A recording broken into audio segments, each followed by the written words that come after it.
Guys, welcome back to our channel multi colour multi talent. Please support and subscribe. ఈ వీడియోలో మీకు second part అయితే చూపించబోతున్నాను. అదేనండి, డ్రమ్స్ వేస్తున్న బ్లౌజ్ పెయింటింగ్ హాఫ్ పట్టు పైన మనం వేస్తున్నాం కదా. సో సెకండ్ కోట్కి ఫస్ట్ కోట్కి డిఫరెన్స్ అంతా కూడా ఫస్ట్ వీడియోలోనే ఎక్స్ప్లెయిన్ చేశాను.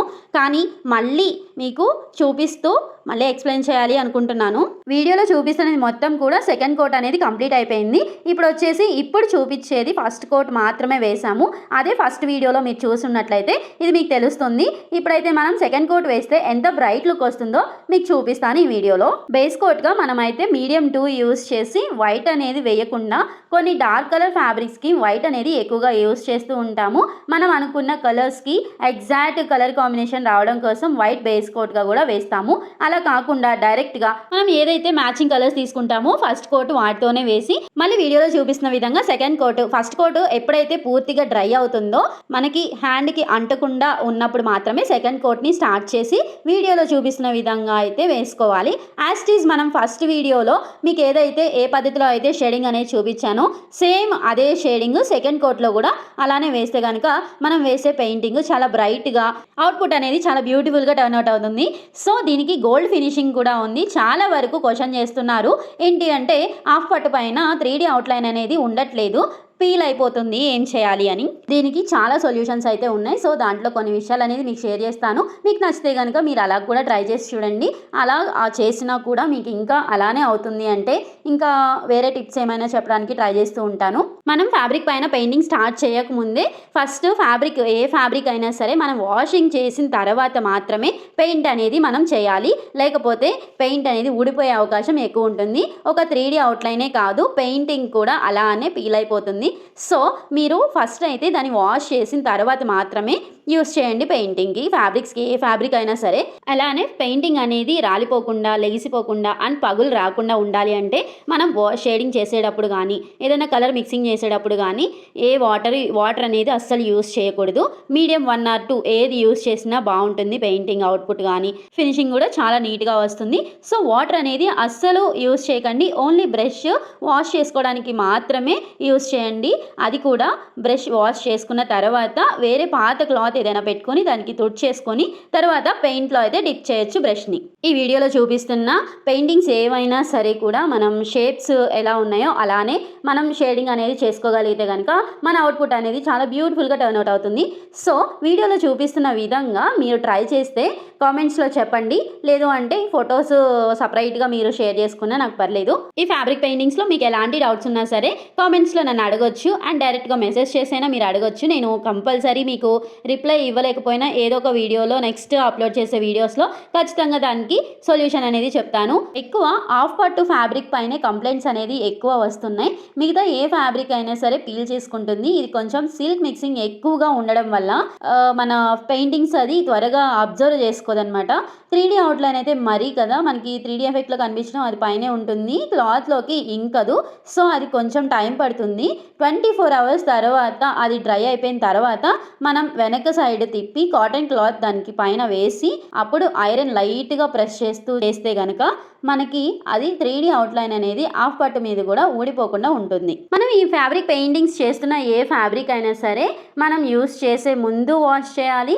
మొత్తం డ్రై అయిపోయి యూస్ చేసిన తర్వాత కూడా మనం వాష్ చేసిన తర్వాతే మనం ఏ మోడల్ అయినా స్టిచ్ చేసుకోవచ్చు. లేదు అంటే కనుక మనం అక్కడక్కడ మిస్టేక్స్ చేస్తూ ఉంటాం కదా, అంటే కలర్ డ్రాప్స్ పడడం లేదంటే వాటర్ డ్రాప్స్ పడడం అలాంటివి ఏదో ఒకటి జరుగుతుంది కదా.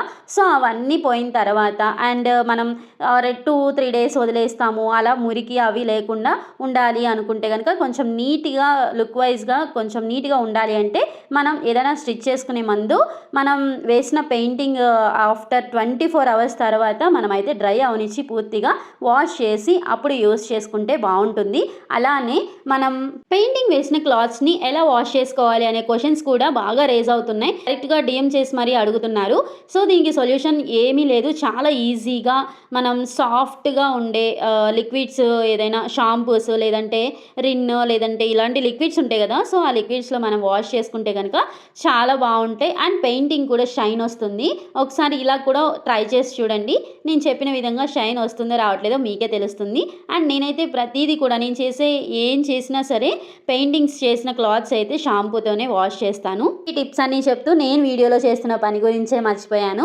అండ్ మనం సెకండ్ కోట్ వేయడం కూడా అయిపోయింది. అండ్ నేను 3D అవుట్లైన్ కూడా స్టార్ట్ చేసేసాను. చూడండి, మనకి కావాల్సిన డిజైన్ ఎలా కావాలో అలానే మనం డిజైన్ చేసుకుంటే ఈ 3D అవుట్లైన్తో చాలా బాగుంటుంది. అలానే నేను ఇక్కడ చేసే డిజైన్ మొత్తం కూడా ఆల్రెడీ శారీలో సేమ్ ఇదే డిజైన్ని వేశాను. సో అందుకని మ్యాచింగ్గా ఉండాలని చెప్పి బ్లౌజ్ పైన కూడా సేమ్ డిజైన్ అయితే వేస్తున్నాను. వీటికి మనం వేస్తున్న ఈ పెయింటింగ్లో మాత్రం ఈ 3D అవుట్లైన్ మాత్రమే ముఖ్య పాత్ర వహిస్తుంది అనమాట. ఎందుకు అంటున్నానంటే ఆ షైన్, ఆ డిజైన్ మొత్తం కూడా ప్లెయిన్గా ఉన్నప్పుడు ఎలా ఉంది, అది వేసిన తర్వాత ఎలా ఉందో మీకే తెలుస్తుంది కదా, వీడియోలో చూపిస్తున్నాను. అండ్ 3D అవుట్లైన్ ముఖ్య పాత్ర ఎందుకు వహిస్తుంది అంటే అది డ్రై అయ్యే కొద్దీ చాలా షైన్ వస్తుంది, బాగుంటుంది. లుక్ వైజ్గా అయితే గోల్డ్ ఎంత బాగుంటుందో 3D అవుట్లైన్, అందులో ఇలాంటి డార్క్ కలర్ ఫ్యాబ్రిక్స్కి ఇంకా బాగుంటుంది గోల్డ్ అనేది. ఈ డిజైన్ అండ్ ఈ టిప్స్ మీకు నచ్చినట్లయితే లైక్ చేసి కామెంట్ చేయండి. అండ్ అలానే సబ్స్క్రైబ్ కూడా చేసుకోండి కొత్త వాళ్ళు ఎవరైనా చూస్తున్నట్లయితే. సో మనం పెట్టే ప్రతి వీడియో కూడా మీరు చూడాలని నేను కోరుకుంటున్నాను.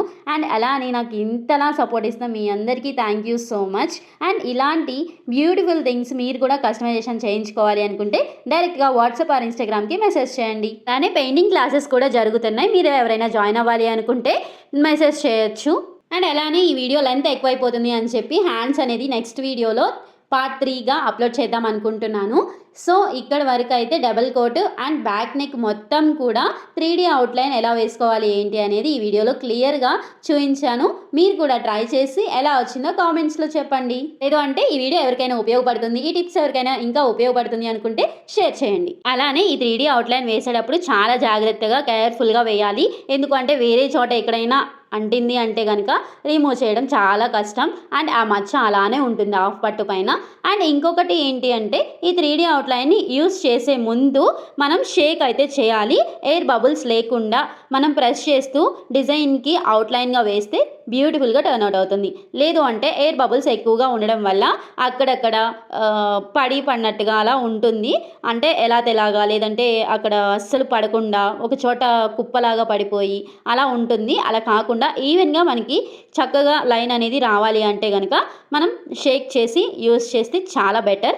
ఒకే ప్లేస్లో ఎక్కువ పడడం కూడా అది మనకి రాలిపోయే అవకాశం ఉంటుంది. అది లెగిసిపోయే అవకాశం ఉంటుంది, ఊడిపోతుంది అంటున్నారు కదా, సో అలాగా. సో ఈ 3D అవుట్లైన్ ని యూస్ చేసేటప్పుడు చాలా జాగ్రత్తగా కేర్ఫుల్గా అయితే హ్యాండిల్ చేయాలి. ఈ 3D అవుట్లైన్ ని ఇలా బాటిల్స్లోనే కాకుండా మనం కోన్ టైప్ కూడా ప్రిపేర్ చేసుకొని ఇంట్లోనే అవి కూడా ట్రై చేయొచ్చు. వాటికి కూడా చాలా బాగా వస్తుంది. అంటే మెహందీ అలవాటు ఉన్న వాళ్ళకి అది బాగా వస్తుంది అనమాట.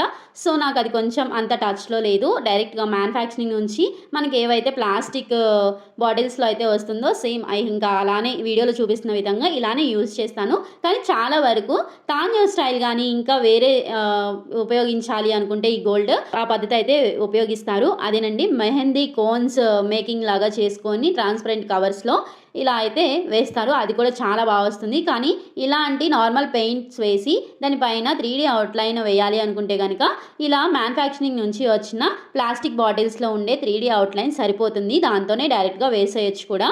సో ఈ డిజైన్ మీకు ఎలా అనిపించిందో కామెంట్స్లో చెప్పండి.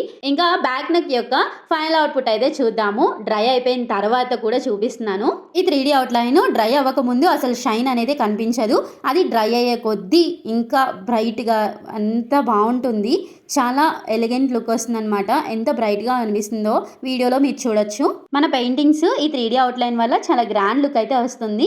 చూస్తున్నారు కదా. ఇప్పటి వరకు మీకు చూపించిన ఈ పెయింటింగ్ మీకు ఎలా అనిపించిందో కామెంట్స్లో చెప్పండి. అండ్ అలానే తప్పకుండా లైక్ అయితే చేయండి. Subscribe for more updates. Thank you for watching guys. Bye.